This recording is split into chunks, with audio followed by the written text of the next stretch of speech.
बिस्मिल्लाहिर्रहमानिर्रहीम, अस्सलाम वालेकुम। आप देख रहे हैं मुझे मेरे यूट्यूब चैनल पर और मैं मुज़म्मिल अवान हूँ। ऑडियोज़ लीक हो रही हैं, ऑडियोज़ का सीज़न आ चुका है। पहले इमरान खान साहब की साइफर से मुतल्लिक ऑडियो लीक होती है, फिर बुशरा बीबी, फिर उसके बाद वो जुल्फी बुखारी, अब परवेज़ इलाही साहब की ऑडियो लीक हो गई। परवेज़ इलाही और इमरान खान जो इस सिस्टम को समझते हैं कि जी ये सिस्टम जो है वो बेवकूफ़ है, या ये सिस्टम को वो आगे लगा लेंगे, या ये सिस्टम उनके दाएं हाथ की रखेल है, या जब चाहा इस सिस्टम को इस्तेमाल करके टिश्यू पेपर की तरह इस्तेमाल करके फेंक दिया, या जब चाहा इस सिस्टम के तहत अपनी मर्जी के अपनी मनमानी के फैसले करवा लिए। तो सर ये परवेज़ इलाही और इमरान खान के मुंह पर ये ज़ोरदार ज़बरदस्त किस्म का तमाचा साबित हुआ कि इनकी ऑडियोज़ लीक हो रही हैं और कौम को इनकी असल हकीकत का पता चल रहा है। कौम इनकी असल हकीकत से जो है वो वाकिफ हो चुकी है और कौम को पता चल चुका है कि ये वो लोग हैं जो जिनकी ऑडियोज़ लीक होती हैं, जो मुल्क की तरक्की के अंदर रखना डालते हैं, जो मुल्क के दुश्मन बने हुए हैं, जो चाहते हैं कि किसी तरह पाकिस्तान का अदालती निज़ाम, पार्लिमानी निज़ाम और पाकिस्तान का जो इस्टेब्लिशमेंट का निज़ाम है वो इनके हाथ में आ जाए और ये अपनी मर्जी के मनोअन फैसले करवा लें। और अब देखें ना, परवेज़ इलाही साहब की जो ऑडियो लीक हुई है, ये ऑडियो जी, इसमें मैं सबसे पहले तो कुछ बड़ी मेन जो पॉइंट्स आपके साथ डिस्कस करने जा रहा हूँ। पहले तो मैं ये बताता चलूँ कि मैं ये व्लॉग जो है वो बड़ा मोहतात अंदाज में करूँगा। दूसरी बात ये कि ये जो व्लॉग है इसमें जो चीज़ें हैं वो बहुत सेंसिटिव हैं, बातें बहुत हसास हैं, तो बातें बहुत हसास अंदाज में जो है वो डिस्कस करनी पड़ती हैं। और जब मामलात सेंसिटिव हों तो फिर बातों को हवा नहीं देनी चाहिए। पहली बात तो ये है कि परवेज़ इलाही साहब में उनके प्रिंसिपल सेक्रेटरी थे मोहम्मद खान भट्टी साहब। मोहम्मद खान भट्टी और गुलाम महमूद डोगर से मुतल्लिक ये जो ऑडियोज़ लीक हुई हैं, ये क्लिप्स डिफरेंट क्लिप्स हैं, ये 3 से 4 पार्ट्स हैं आई थिंक इन ऑडियोज़ के। और इसमें परवेज़ इलाही साहब जो हैं वो सुप्रीम कोर्ट के जज जस्टिस मुज़ाहिर अकबर नकवी के बारे में ये फरमा रहे हैं कि जोजा साहब मोहम्मद खान भट्टी का जिहड़ा केस है ना वो मुज़ाहिर अकबर नकवी ते बेंच चलवाना है। और जोजा साहब फोन करके कह रहे हैं कि जी ठीक है और टेंशन नहीं लेनी, तुसी किसी गल की टेंशन नहीं लेनी। ये जो सर ऑडियो है ना, इस ऑडियो के ऊपर पाकिस्तान बार कौंसिल कह रही है कि इस ऑडियो की तहकीकात करवाई जाए। Honourable chief justice of Pakistan justice Umar Ata Bandial इस ऑडियो की तहकीकात करवाएं, साफ और शफाफ इंक्वायरी करवाई जाए और पता चलवाया जा सके कि ये ऑडियो फैब्रिकेटेड है, क्या इसको टोटे बनाकर जोड़ा गया, या ये जो ऑडियो है ये हकीकत के ऊपर मबनी है। और अगर यह ऑडियो हकीकत के ऊपर मबनी है तो सर फिर सजा क्या होगी, कानून के मुताबिक क्या होगी कि एक जुरिस्ट, एक मुंसिफ जो अदालत उज़्मा के एक बहुत सीनियर, बड़े रिस्पेक्टेबल, बहुत मोअज़्ज़ज़, बड़े काबिल एहतराम जज हैं, जो इस हवाले से बहुत, जिनका नाम इस हवाले से बहुत ज़्यादा सुनाई देता है कि वो जो क्रिमिनल जस्टिस सिस्टम के, फौजदारी के एक बड़े मायानाज वकील रहे मुज़ाहिर अकबर नकवी साहब। इससे पहले जब वो वकील हुआ करते थे तो उनका नाम इस हवाले से बहुत लिया जाता है कि वो क्रिमिनल जस्टिस सिस्टम, फौजदारी के एक बड़े मायानाज वकील रहे। इससे पहले वो जब वकील थे तो उसके बाद वो लाहौर हाई कोर्ट के जज बने। जस्टिस गुलजार अहमद जो सुप्रीम कोर्ट के चीफ जस्टिस बने, उन्हीं के दौर में जस्टिस मुज़ाहिर अकबर नकवी साहब को लाहौर हाई कोर्ट से पकड़कर सुप्रीम कोर्ट में जज अपॉइंट किया गया और इनको सुप्रीम कोर्ट में जज तैनात कर दिया गया। करोला पड़ा कि जी सुप्रीम कोर्ट में जूनियर जजेस की तैनाती। तो मैंने आपको पहले भी बहुत बार ये बात की कि सुप्रीम कोर्ट में जूनियर जजेस की तैनाती जो थी वो साकिब निसार की रवायत थी और साकिब निसार ने ये रवायत डाली सुप्रीम कोर्ट में जूनियर जजेस को अपॉइंट करके। और ये जो रवायत थी जब ये चली तो उसके बाद जुडिशल काउंसिल के जितने भी इजलास हुए उसमें ये बातें डिस्कस होती रहीं। जितने भी वज़राए कानून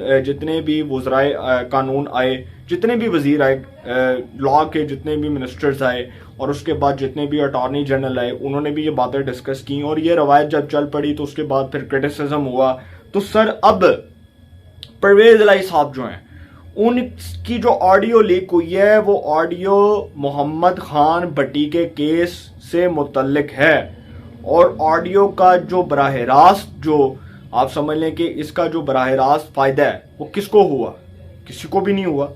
ये ऑडियो लीक हो गई, ये इस सिस्टम के मुंह पर तो तमाचा साबित हुई, लेकिन परवेज़ इलाही साहब जो उनका किरदार इससे एक्सपोज हो गया। वो बड़ी बुरी तरह फंस चुके हैं इस ऑडियो से और FIA ने इसकी तहकीकात करवानी है, उसके बाद नैब ने इसकी तहकीकात करनी है। वज़ीर दाखिला राना सनाउल्लाह साहब ने प्रेस कॉन्फ्रेंस के अंदर ये चीज़ें दिखाई और उन्होंने कहा कि कैसे परवेज़ इलाही अदालती सिस्टम को मफलूज करने की कोशिश कर रहे हैं। इसमें कोई शक नहीं है कि परवेज़ इलाही साहब ने इस अदालती सिस्टम को मफलूज करने की कोशिश की। और ये जो ऑडियो है इसमें वो कह रहे हैं कि जी मोहम्मद खान भट्टी का जोड़ा केस है ना वो लवाना मुज़ारक पर नकवी दे बेंच। अब मैं बड़े मोहतात अंदाज में, बड़े सेंसिटिव, बड़े हसास अंदाज में ये मामला डिस्कस करने जा रहा हूँ कि मोहम्मद खान भट्टी जो principal secretary to chief minister थे, परवेज़ इलाही साहब के प्रिंसिपल सेक्रेटरी, इससे पहले वो सेक्रेटरी पंजाब असेंबली रहे। सर वो अरबों खरबों की जायदादें कैसे बना गए, ये एक सवाल है ना। और वो जब ये हुकूमत जो है तहलील हुई, जब परवेज़ इलाही ने उस वक्त इमरान खान के कहने पर ये असेंबली तहलील कर दी इस बुनियाद के ऊपर कि जी इमरान खान ने कहा, मेरे लीडर ने कहा, तो मैंने फैसला मान लिया। और लाहौर हाई कोर्ट के जज जस्टिस आबद अजीज शेख साहब को बयाने हल्फी दे के आए परवेज़ इलाही साहब कि मैं असेंबली नहीं तोड़ता, इस ऑपोजिशन को कहो कि जी मेरे खिलाफ अदम एतमाद वापस ले ले। और फिर सर असेंबली भी तोड़ दी। तो जब असेंबली तोड़ी तो मोहम्मद खान भट्टी के बुरे दिन शुरू हो गए। कहते नहीं ना पंजाबी च भैड़े दिन शुरू हो गए। तो मोहम्मद खान भट्टी साहब जो गिरफ्तार हुए, ये जी मौसूफ भागे हुए थे सिंध में मटियारी से कॉल आई वज़ीर आला सिंध है कायम अली, वो मुराद अली शाह साहब ने बताया कि जी सिंध छुपया होया किसी जगह च लुकिया होया, चूहिया वांगू लुकिया। तो फिर इनको पकड़ा गया और इनको पकड़ के इनको हथकड़ियाँ लगाई गई और उनको लेके चले गए। और उसके बाद परवेज़ इलाही ने रोला डाल दिया कि जी मोहम्मद खान भट्टी नूं जिहड़ा ना इन्होंने हिरासत च लै लिया, इन्होंने उन्होंने अगवा किया। और ये सर देखें, ये जो ऑडियो है अगर तो ये सच्ची है, अगर ये दुरुस्त है, अगर ये फैब्रिकेटेड नहीं है, तो फिर कानून के मुताबिक क्या सज़ा मिलेगी। देखें ये पाकिस्तान बार काउंसिल ने बहुत अच्छा, एक बहुत आप समझ लें कि एक बड़ा वेल स्टेप उठाया कि इसकी तहकीकात करवाई जाए, इसकी फ्री एंड फेयर इन्वेस्टिगेशन करवाई जाए और पता चलवाया जा सके कि इस ऑडियो से मुतल्लिक परवेज़ इलाही साहब जो फरमा रहे हैं, वो इरशाद फरमा रहे हैं, उनका बराह रास्त कहने का मकसद क्या है। वो सुप्रीम कोर्ट के एक सिटिंग जज के बारे में इस तरह की बातें कर रहे हैं कि जी उनके बेंच में केस लगा दे। इससे एक तासुर जा रहा है कि इस मुल्क में बेंच फिक्सिंग होती है। इससे एक तासुर ये जाता है कि क्या मुल्क में जो है वो पसंद और नापसंद की बुनियाद पर फैसले किए जाते हैं। इससे एक तासुर ये जा रहा है कि जी जो फ़ैन फॉलोइंग है क्या उसको देखकर फैसला किया जाता है, क्या किसी लीडर से मुतासिर होकर, उसकी फ़ैन फॉलोइंग से मुतासिर होकर फैसला किया जाता है। ये सारी चीज़ें डिस्कस हो रही हैं। ये परवेज़ इलाही साहब बड़ी बुरी तरह फंस चुके हैं। इस ऑडियो के अंदर जो इंकशाफात हुए हैं ये मैं आपको आगे जाकर तो बताऊंगा, लेकिन इस ऑडियो के अगर आप अगले पार्ट की तरफ आएँ तो परवेज़ इलाही साहब जी सुप्रीम कोर्ट बार के सदर हामिद खान ग्रुप की जानिब से जो जीतने वाले कैंडिडेट थे आबद जुबैरी साहब, उनसे गुफ्तगू कर रहे हैं। और वो मौसूफ क्या फरमाते हैं, आबद जुबैरी साहब कहते हैं कि डोगर जो है ना गुलाम महमूद डोगर परवेज़ इलाही को फ़ोन करके, जी अस्सलाम वालेकुम सर, जी परवेज़ इलाही साहब वालेकुम अस्सलाम, जी सर ये जो डोगर का केस है ये भी मुज़ाहिर नकवी के बेंच में, कौन सा डोगर, किसकी बात कर रहे हो सर, ये CCPO लाहौर जो रहा था गुलाम महमूद डोगर, हाँ ये ठीक है, ये जी उसके के जो है ना मुज़ाहिर अकबर नकवी के बेंच में लगा हुआ है। अच्छा परवेज़ इलाही साहब आगे से ठीक है जी, ठीक है, आपने ये मामला सेटल कर लेना, आपके साथ फिर बाद में बात होगी। सर ये जो ऑडियो है इसमें जो गुफ्तगू हो रही है, क्या आप इस गुफ्तगू को सामने रखकर इस पाकिस्तान के जुडिशल सिस्टम के ऊपर एतमाद कर सकते हैं? मैं तो करूंगा, ज़रूर करूंगा, लेकिन इस ऑडियो के मुतल्लिक देखिए बहुत से लोगों के ज़हनों में वो शकूक व शुबहात पैदा हो गए हैं कि इस ऑडियो का मकसद क्या है। देखें ये ऑडियो जो है बेसिकली ये इसके दो मकसद हैं। एक, मोहम्मद खान भट्टी उसको किसी तरह बाहर निकलवाया जा सके, क्योंकि करप्शन के जो उसने रिकॉर्ड तोड़े, फराह गोगी को छोड़ दिया उसने करप्शन में, फराह गोगी जो है उसको उसने करप्शन में पीछे छोड़ दिया, फराह गोगी के भी करप्शन के तमाम आलमी रिकॉर्ड तोड़ दिए। मोहम्मद खान भट्टी जो मंडी बाउद्दीन में एक छोटे से घर में रहता था, साइकिल पे फिरता था, सर आज वो बंदा अरबपति बना हुआ है। उसको कोई पूछेगा कि तुम्हारे पास अरबों रुपया खरबों रुपया कहाँ से आया, तुम ये जो प्रोटोकॉल गाड़ियों पे फिरते थे, तुम जो लैंड क्रूजर्स पे फिरते थे, कहाँ से आई, कोई पूछेगा उससे। फिर सर दूसरी बात ये कि ये जो ऑडियो लीक हुई, इस ऑडियो के अंदर CCPO लाहौर गुलाम महमूद डोगर जिसका तबादला हो गया था, सुप्रीम कोर्ट ने जी फैसला जारी कर दिया है। और सुप्रीम कोर्ट का 3 ऑर्डर बेंच, 3 रुकनी बेंच, 3 ऑर्डर इसलिए का है तीन रुकनी इसलिए कह रहा हूं कि बहुत से लोग जिनको समझ नहीं आती, 3 ऑर्डर का मतलब 3 रुकनी बेंच उसने फैसला दे दिया, जस्टिस एजाजुल हसन, जस्टिस मुज़ाहिर अकबर नकवी और जस्टिस मुनीब अख्तर, 3 रुकनी बेंच ने यह फैसला दिया है कि गुलाम महमूद डोगर का जो तबादला था वो उसको रोक दिया जाए। गुलाम महमूद डोगर जो है उसका तबादला रोक दिया है। ठीक है, सुप्रीम कोर्ट ने यह फैसला दिया है कि गुलाम महमूद डोगर का तबादला रोक दिया है।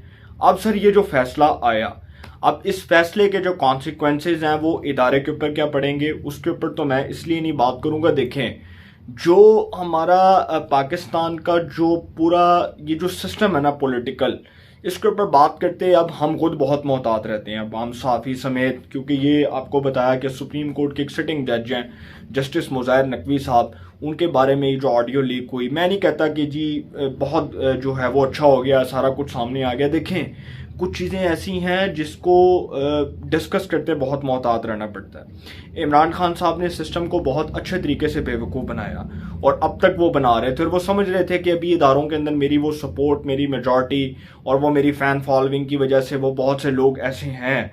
लेकिन सर मैं आपको एक बात बताऊं कि इस्टेब्लिशमेंट, मैं आपको एक बात बड़े कन्फर्म सोर्सेज से बता रहा हूं और ये बात आपको सुनकर बहुत हैरानगी होगी और आप इस बात पर ज़रूर सोच विचार करेंगे कि पाकिस्तान की मिलिट्री इस्टेब्लिशमेंट इमरान खान को कबूल करने के लिए हरगिज़ तैयार नहीं है। और दूसरी बात, मैं आपको एक और बात बताऊं कि इमरान खान जो पहले ट्रस्ट तोड़ चुके हैं इस्टेब्लिशमेंट का, 2018 में वो जो प्रोजेक्ट इमरानिया था जिसके सहूलतकार इमरान खान को लेकर आए और फिर इक़्तिदार में बिठाया, फिर वज़ारत उज़्मा की कुर्सी पर उसके मनसब पर फाइज किया, फिर मुंह में चूसनी डाली, फिर गोद में लिया, फिर फीडर फीड करके दिया, फिर उसके बाद हाथ पकड़ कर चलना सिखाया। तो इमरान खान साहब जो है ना, जो इस सिस्टम को बड़ी अच्छी तरह मफलूज कर रहे थे, उनके बारे में इस्टेब्लिशमेंट के हवाले से कोई सॉफ्ट कॉर्नर मौजूद नहीं है। ये बात मैं आपको बता दूं। और दूसरी बात, मैं आपको एक और बात बता दूं कि इमरान खान साहब जो जनरल बाजवा के मरहूने मिन्नत थे, आप ये कहें कि जनरल बाजवा के बारे में जो जावेद चौधरी साहब ने अपने कॉलम में इंकशाफात किए, जावेद चौधरी साहब कहते हैं कि हमें तो इमरान खान साहब ताना देते हैं ना कि हमारी हुकूमत बचाई क्यों नहीं, हम तो ये कहते हैं कि इमरान खान साहब जो हैं वो तो इस काबिल ही नहीं थे कि उनकी हुकूमत बचाई जा सके, वो तो इस मुल्क के लिए फितना थे, वो तो इस मुल्क के लिए ख़तरनाक थे, और अगर ये मज़ीद सर्वाइव कर जाते इस मुल्क के लिए ख़तरनाक साबित हो जाते। तो सर ये जो चीज़ें हैं ना, ये रिवर्स होकर इमरान खान साहब की तरफ पलटी खाकर फिर इमरान खान साहब की तरफ गिर रही हैं और ये उनके अगेंस्ट जा रही हैं। ये वो समझते हैं ना कि वो जिस तरह से आप देख रहे हैं आजकल, वो जी न इंतखाबात 90 दिन में हो जाएं, अदालतों में केस लग गए कि जी पीटीआई की, और एक जानिब जी इंतखाबात हो जाएं और एक जानिब जी कौमी असम्बली से हमने इस्तीफे नहीं दिए, और दूसरी जानिब जी इलेक्शन कमीशन को तलब कर लिया जाए और उनको कहा जाए कि जी वो जी इलेक्शन करवा दें। एक जानिब जी सदर को खत लिख दिया जाए, सदर इलेक्शन कमीशन को कहे कि जी इलेक्शन करवा दो, एक जानिब अदालतों में जाया जाए, अदालतों का वक्त ज़ाया किया जो कहा जाए कि जी इलेक्शन करवा दो, और फिर बार बार वही दरखास्तें। ये कौन से लोग लेकर जा रहे हैं सर? ये इमरान खान साहब जो है ना, उनके जो मरकजी किरदार है ना, वो चाहते हैं कि किसी तरह इमरान खान साहब को इक़्तिदार मिल जाए, बस इक़्तिदार की भूख है और कुछ भी नहीं है।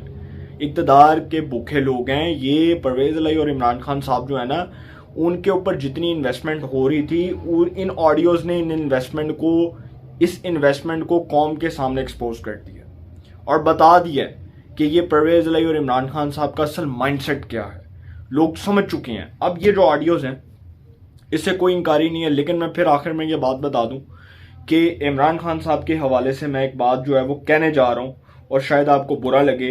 इस्टेब्लिशमेंट समझती है कि फौरी इंतखाबात मुल्क का हल नहीं है और फौरी इंतखाबात का जो अमल है वो नागुज़ीर है। और दूसरी बात, इस्टेब्लिशमेंट ये समझती है कि इमरान खान जो हैं वो उन पर एतमाद करना जो है वो सबसे बड़ी बेवकूफ़ी है, बल्कि इमरान खान के ऊपर इस्टेब्लिशमेंट का एतमाद जो है उसका फुकदान मौजूद है। तो वो नहीं चाहते कि किसी तरह इमरान खान साहब आए, और इमरान खान साहब नहीं आ सकते। सर देखें, इमरान खान साहब 2/3 मेजॉरिटी तो बड़ी दूर, 1/2 अक्सरियत से नहीं आ सकते। जो उन्होंने मुल्क का हाल किया है, जो उन्होंने 3.25 साल इस मुल्क का सत्यानाश किया है, 3.25 सालों में सत्यानाश कर दिया, और फिर वो कहते हैं कि जी वो मौजूदा हुक्मरान आए, उन्होंने तो मेरी पॉलिसीज़ को उठाकर बाहर फेंक दी। खुद मानते हैं, खुद कहते हैं कि मेरे पास तो इक़्तिदार ही नहीं था, मेरे पास तो था ही कुछ नहीं, मेरे पास तो कोई काम करने के लिए कोई अक्सरियत ही नहीं थी, मेरे पास तो बुरा नाम इक़्तिदार था। तो वो खुद इस बात का एतराफ़ करते हैं। और सर दूसरी बात ये कि ये जो ऑडियो है, चीफ जस्टिस ऑफ पाकिस्तान तहकीकात करवाते हैं या नहीं करवाते, मैं इस हवाले से कुछ नहीं कहना चाहता, लेकिन जो एक सिटिंग जज हैं सुप्रीम कोर्ट के, उनके ऊपर जो इल्ज़ामात हैं वो बड़े संगीन हैं। तो मैं समझता हूँ कि जो बार काउंसिल का मुतालबा है कि तहकीकात करवाई जाए, बिल्कुल होनी चाहिए। जब सुप्रीम कोर्ट के एक सिटिंग जज जो इस मुल्क की अदलिया को ज़रूर जवाब दिए हैं, लेकिन उनकी एहलिया सरीना ईसा इस पाकिस्तान के अदालती निज़ाम को जवाबदेह नहीं है, लेकिन फिर भी वो उस रेफरेंस का सामना करते हैं कि रेफरेंस जो है वो दायर होता है, एक सदारती रेफरेंस आरिफ अलवी साहब के कहने पर फ़रोग नसीम लेकर जाता है, और फ़रोग नसीम जो है वो कहता है कि जी ये सुप्रीम कोर्ट के जज हैं, हमें पता लगा कि जी इनके बरूने मुल्क प्रॉपर्टीज़ हैं। खे डाल दी उस रेफरेंस में आपने, खे मिला आपको यार, कुछ भी नहीं मिला। वो रेफरेंस जो है वो उल्टा आपके गले पड़ा, वो उल्टा जो है वो रेफरेंस आपके मुंह पर तमाचा साबित हुआ इमरान खान साहब आपकी हुकूमत के। और फिर आप खुद फरमाते हैं जनरल बाजवा से जो मुलाकातें हुई, और फिर जवेद चौधरी के कॉलम में वो इंकशाफ हुआ कि इमरान खान साहब के हवाले से, कि इमरान खान साहब कहते हैं वो फायज ईसा साहब जो सुप्रीम कोर्ट के सिटिंग जज हैं उनके खिलाफ तो रेफरेंस फाइल करने नहीं चाहिए था। ये फवाद चौधरी और ये जो शहजाद अकबर और ये फ़रोग नसीम, इस किस्म के जो लोग थे, उन्होंने कहा कि जी नहीं खान साहब तुसी चौड़े हो जाओ, कुछ नहीं होता, तुसी चौड़े हो जाओ, ए वेखना तुसी कैंट साढ़े हक च फैसला आंदा। वो सर फैसला जो है वो रिवर्स हो गया, फैसला इनके खिलाफ आ गया। और अब ये जो ऑडियोज़ हैं ये इस पूरे पाकिस्तान के, जहाँ पर पॉलिटिकल सिस्टम को गंदा कर रही हैं, वहीं पर इस पाकिस्तान के निज़ाम को एक्सपोज कर रही हैं कौम के सामने। इसकी तहकीकात ज़रूरी है, अगर ना हुई तो सर हमने रोते पिटते रहना है, होना कुछ नहीं है। और बहुत से लोग जो ये कह रहे हैं कि ये सर मामला आगे बहुत ख़तरनाक हद तक बढ़ेगा, और आप देखेंगे कि इदारों के साथ टकराएंगे। अल्लाह ना करे ऐसा हो, लेकिन सूरत हाल ऐसी बन रही है। अपनी राय का कमेंट्स में ज़रूर इज़हार कीजिएगा। इंशाल्लाह एक नए सेगमेंट के साथ फिर मुलाकात होगी। अपना बहुत ख्याल रखिएगा। अल्लाह निगहबान।